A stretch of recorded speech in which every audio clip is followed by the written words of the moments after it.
Hello viewers, আসসালামু আলাইকুম। আশা করছি আপনারা সকলেই ভালো আছেন। এই ভিডিওতে আমরা আমাদের যে সোল্ডারিং আয়রনটা আছে সেটা আমরা রিপেয়ার করব। এই সোল্ডারিং আয়রনটি ভালো মতো পারফরমেন্স দিচ্ছে না, যার কারণ হলো এর ভিতরে কয়েলটি পুড়ে গেছে। এখন আমরা এর কয়েলটি চেঞ্জ করে দেখব এটা আগের মতো পারফরমেন্স দিচ্ছে কিনা আমাদেরকে। প্রথমে আমরা এর কেসিং এর পিনগুলো খুলে নিব একটি স্ক্রুড্রাইভারের মাধ্যমে।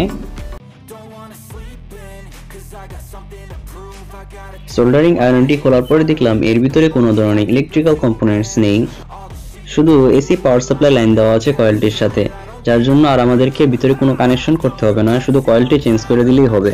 কয়েলটি চেঞ্জ করার জন্য আমরা আগের পুরাতন কানেকশনটি খুলে নিব।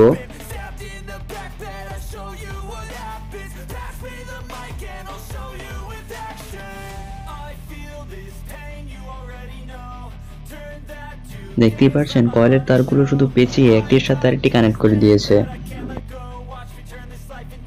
একইভাবে বাকি তারের কানেকশনটিও খুলে নিব আমরা। সোল্ডারিং আয়রনটি অনেকদিন ব্যবহার করায় এর যে স্টিলটি আছে তার উপর মরিচা পড়ে গেছে। এই মরিচাগুলো আমি সিরিজ কাগজের মাধ্যমে পরিষ্কার করে নিব। এই সিরিজ কাগজ আপনারা যে কোনো হার্ডওয়্যারের দোকানে পেয়ে যাবেন। কয়েলের কেসিংটি পরিষ্কার করে নিয়েছি, এই পর্যায়ে আমরা কয়েলটি লাগিয়ে নিব। আমরা আগের কয়েলের পরিবর্তে এই 60 ওয়াটের কয়েলটি লাগিয়ে নিব। এর লিংক ডিসক্রিপশন বক্সে দেওয়া রয়েছে।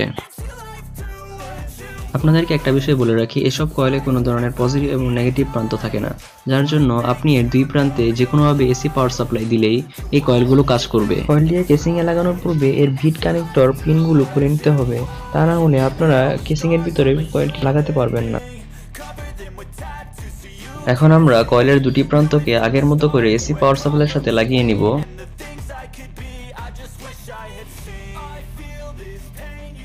তারগুলো কানেকশন করার পরে একটি প্লাসের মাধ্যমে চাপ দিয়ে তারগুলোকে বসিয়ে নেবেন, যাতে করে কস্টিপ বা এর উপর কোনো কভার লাগালে সেটা ওই ফুলে না থাকে। আমার কাছে কার্বন কভার না থাকায় আমি কস্টিপের মাধ্যমে এর তারগুলো লাগিয়ে নিচ্ছি। দেখতেই পাচ্ছেন আমাদের কানেকশনটি সম্পূর্ণ হয়ে গেছে। এই পর্যায়ে আমরা সবগুলো পার্টসকে লাগিয়ে নিব।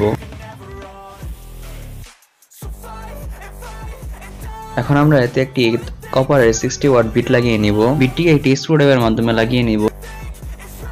দেখার পর তাতাল ঠিকমতো কাজ করছে কিনা সে কারণে আমরা তাতালে 220 ভোল্ট এসি পাওয়ার সাপ্লাই দিব। লাইন দেওয়ার 1.5 মিনিটের ভিতরে তাতালটি সম্পূর্ণ গরম হয়ে গেছে। কয়েলটি পরিবর্তন করার পর সোল্ডারিং আয়রনের সবগুলো কিটস ভালোভাবে কাজ করছিল, সোল্ডারিং পেস্টও ভালোভাবে লাগছিল এবং সোল্ডারিং যে ওয়্যারটা থাকে বা লেট সেটা ভালোভাবে বিটের গায়ে লাগছিল, ধরে পড়ে যাচ্ছিল না। যদি এই ভিডিও সম্পর্কে আপনাদের কোনো প্রশ্ন থেকে থাকে অথবা আপনারা কোনো বিষয়ে আলাদা করে ভিডিও চাচ্ছেন তাহলে অবশ্যই কমেন্ট বক্সে জানাবেন। ধন্যবাদ। Thanks watching for the video.